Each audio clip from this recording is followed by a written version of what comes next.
You think you're protecting yourself by controlling everything. But what if that very act is what's destroying you? What if the grip you hold so tightly is the thing suffocating your peace, your joy, your sanity? This isn't about motivation. This is about survival. Here's what you're going to understand in the next 15 minutes. You're going to see exactly why your need for control is the source of your deepest suffering, how the ancient Stoics navigated this paradox 2,000 years ago, and most importantly, how to reclaim your inner freedom without abandoning responsibility. This isn't philosophy for the sake of ideas. This is philosophy for the sake of your life. Let's begin with something uncomfortable. You don't actually control what you think you control. Your job, your relationships, your health, your reputation. You influence them, yes. You participate in them. But control? That's an illusion you've been sold since childhood. And every day you believe it, you tighten the noose around your own neck. Think about the last time you tried to control an outcome. A conversation, a project, a person's opinion of you. How much energy did you spend? How much anxiety did you carry? And after all that effort, did it turn out exactly as you planned? Probably not. Because life has its own rhythm, its own variables, its own will. And your will, no matter how strong, is just one small force in an infinite web of causation. Marcus Aurelius, the Roman emperor who ruled the most powerful empire on earth, understood this deeply. He wrote in his private journals, "You have power over your mind, not outside events. Realize this, and you will find strength." A man who commanded legions, who could execute or exile with a single word, recognized the limits of his own power. Not as defeat, but as liberation. Here's the reversal. The moment you stop trying to control everything is the moment you gain actual power. Real power isn't dominion over outcomes. It's sovereignty over your responses. It's the ability to stand in the center of chaos and remain coherent. To face uncertainty without collapsing into fear. To accept what is, while still acting with intention. But we've been trained to do the opposite. From the time we are children, we are taught that success means making things happen, bending reality to our vision, forcing the world to comply. We glorify control. We call it ambition, discipline, strength. And in doing so, we create a generation of people who are perpetually exhausted, perpetually anxious, perpetually disappointed. Consider the modern workplace. You stay late, you micromanage every detail, you anticipate every possible failure. And still, the project gets delayed. A colleague misunderstands. A client changes their mind. You did everything right, and it still went wrong. Not because you failed, but because you were never in control to begin with. Epictetus, who was born a slave and became one of history's greatest philosophers, taught that we must distinguish between what is up to us and what is not. Our opinions, our desires, our aversions, our actions, these are up to us. Everything else? Not up to us. Your boss's mood, the economy, other people's choices, the weather, your body's eventual decline. Not up to us. This isn't resignation. This is clarity. When you stop wasting energy trying to control the uncontrollable, you have more energy for what actually matters. Your character, your integrity, your presence, your wisdom. Here's another hard truth. Your need for control is rooted in fear. Fear of failure. Fear of judgment. Fear of loss. Fear of being exposed as less than you pretend to be. So you grip tighter. You plan obsessively. You try to eliminate all variables, all risks, all surprises. And in doing so, you eliminate life itself. Because life is surprise. Life is risk. Life is the unknown unfolding in ways you never imagined. When you try to control it, you're not living. You're defending. You're bracing. You're building walls instead of walking through doors. Think about relationships. How many have been destroyed by the need for control? You try to shape your partner into your ideal. You monitor, you correct, you strategize. And slowly, intimacy dies. Because love requires vulnerability, and vulnerability requires letting go. You cannot control another person and truly love them. The two are incompatible.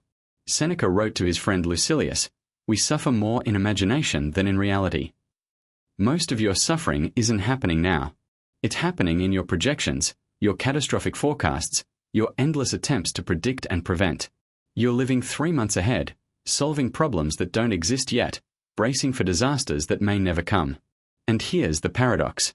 The more you try to prevent suffering through control, the more you suffer. Because control is exhausting. It's a full-time job with no pay, no vacation, no retirement. It's a prison where you are both the guard and the inmate. So what's the alternative? Acceptance? Passivity? Just letting everything fall apart? No. The Stoic answer is more nuanced, more powerful. It's about aligning your will with reality. Not submitting to it. Not fighting it. Aligning with it. Imagine you're swimming in the ocean. If you fight the current, you drown. If you surrender completely, you drift aimlessly. But if you understand the current, if you work with it, you can navigate. You can choose your direction within the constraints of what is. That's wisdom. That's freedom. This applies to everything. Your career isn't progressing as fast as you hoped. You can rage against reality, spiral into bitterness, or you can accept where you are and act intelligently from that position. Not giving up. Not pretending it doesn't matter. But responding to what is, not what you wish were true. Here's a modern example. You send an important email. You check your inbox obsessively.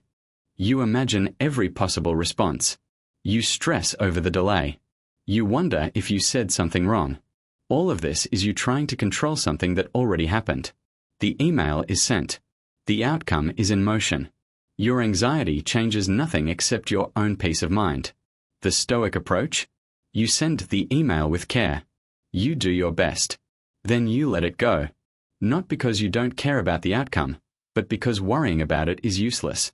You've done your part. The rest is not up to you.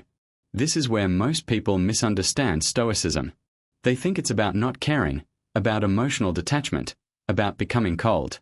But that's not it at all. It's about caring deeply while holding loosely. It's about loving fully while accepting impermanence. It's about striving with everything you have while knowing the outcome isn't guaranteed. Before we continue deeper into how to actually practice this, I want to invite you to something. If this resonates with you, if you're finding value in this exploration, subscribe to this channel. And more importantly, leave a comment with one thing you've been trying to control that you're ready to let go of. Not for me, but for you. Because articulating it makes it real. And maybe your words will help someone else realize they're not alone in the struggle. Now, let's go further. So how do you actually do this? How do you live in a world that demands results, that measures you by outcomes, that equates your worth with your achievements?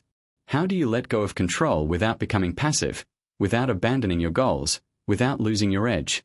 Start with brutal honesty. Make a list, mentally or on paper, of everything you're trying to control right now. Everything you're anxious about. Everything you're planning obsessively. Everything you check compulsively.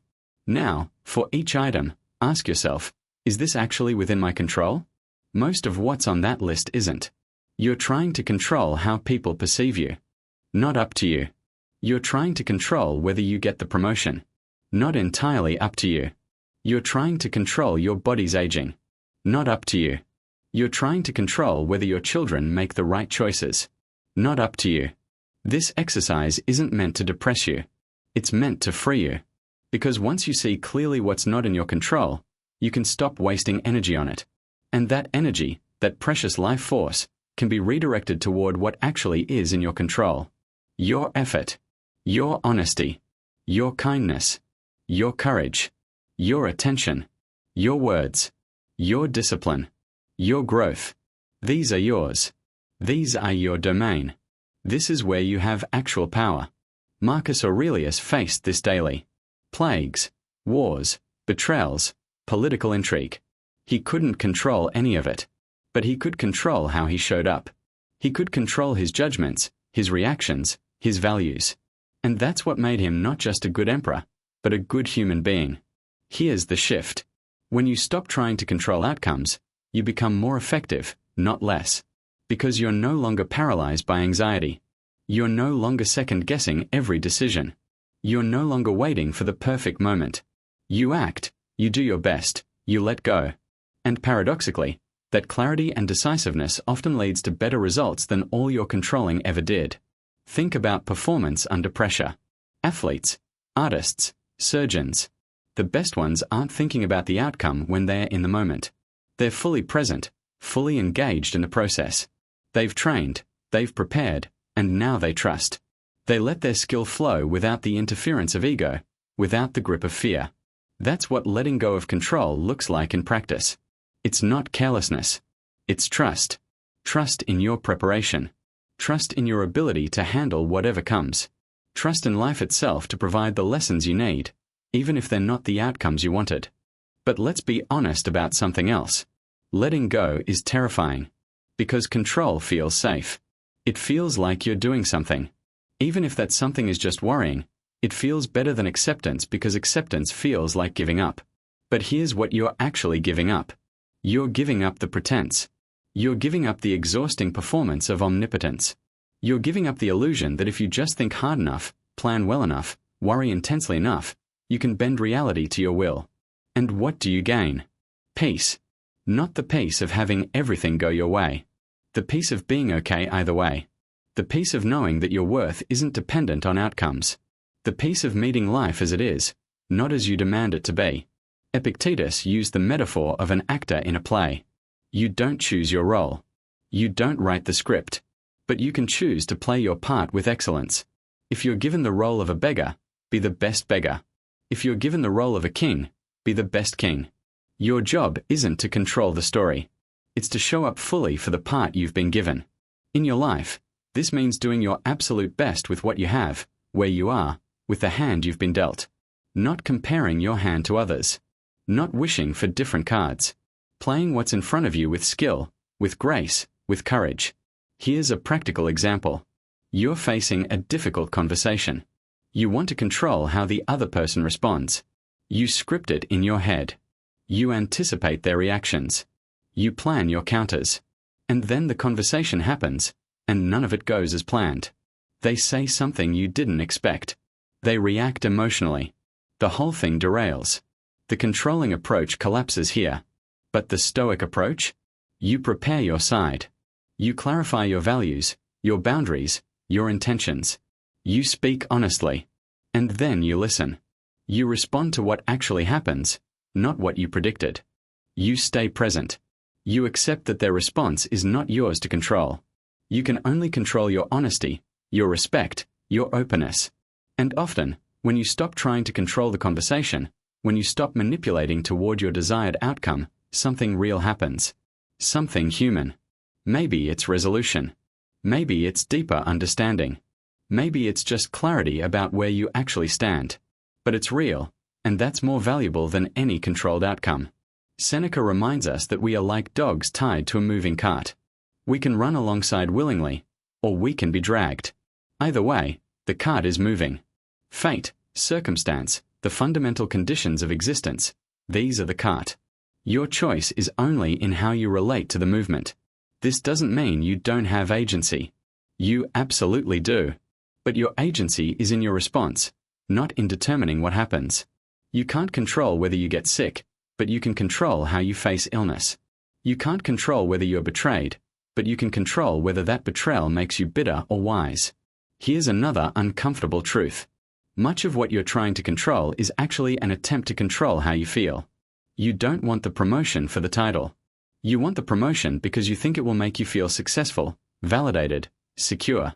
You don't want the relationship to be perfect. You want to feel loved, wanted, safe. But here's the problem.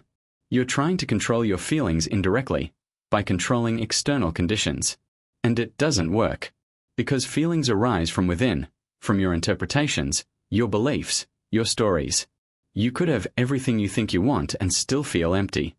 Or you could lose everything and find peace. The Stoics understood this profoundly. They practiced viewing external things as neither good nor bad, but indifferent. Money, health, reputation, indifferent. What matters is how you use them, how you relate to them. Virtue, wisdom, justice, courage, these are good. Vice, ignorance, injustice, cowardice, these are bad. Everything else is just material. This seems extreme until you examine your life closely. Haven't you been happy with little and miserable with much? Haven't you felt free in constraint and imprisoned in luxury? The external conditions are not the source of your experience. Your mind is. So the ultimate letting go of control is letting go of the demand that life make you happy, that your circumstances produce your peace, that reality owes you comfort. It doesn't. It never did. But you can choose peace anyway. You can choose strength anyway. You can choose meaning anyway. This is the deepest freedom. Not freedom from difficulty, but freedom within it. Not freedom from pain, but freedom in how you carry it. Not freedom from uncertainty, but freedom in how you meet it. Imagine living like this. Waking up without the weight of trying to orchestrate reality. Acting with full commitment but without attachment to outcomes. Loving people without trying to change them. Pursuing goals without your worth depending on achieving them. Facing loss without being destroyed by it. This isn't hypothetical. This is available. Not easy, but available. It requires daily practice. Daily return to what's actually in your control. Daily release of what's not. Daily choice to align with reality rather than fight it. And here's what happens over time. You become unshakable. Not because nothing bad happens. Not because you're always calm. But because your center of gravity shifts. You stop being buffeted by every change, every disappointment, every surprise. You develop an inner stability that doesn't depend on external stability. People will notice. They'll wonder how you stay so grounded. They'll mistake it for indifference. But it's not. It's the deepest care. Care for what actually matters. Care for your own soul, your own integrity. Care expressed through presence, not control. The Stoics called this living in agreement with nature. Not nature as trees and rivers, though that too. Nature as the fundamental order of things. The impermanence. The interconnection. The mixture of beauty and hardship.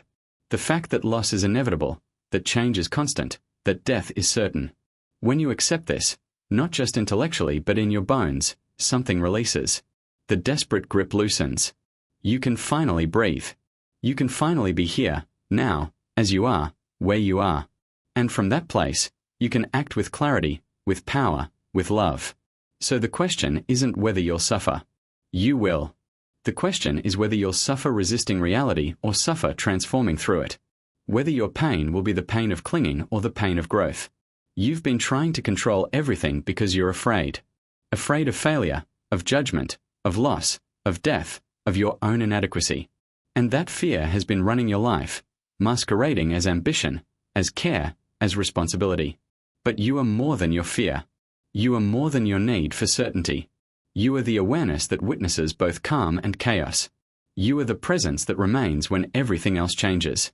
You are, in the deepest sense, free. Not free to control life. Free within life, regardless of what it brings. That's the wisdom the Stoics spent their lives cultivating. That's the strength that no circumstance can take from you. That's the peace that doesn't depend on peace. You suffer trying to control everything because you're fighting a battle you can't win. And the moment you stop fighting, the moment you open your hands and let reality be what it is, you discover something extraordinary. You were never powerless. You just didn't know where your power actually lived. It lives in acceptance, in response, in how you stand, how you speak, how you choose, how you love, how you let go. The cart is moving. It always has been. Stop being dragged.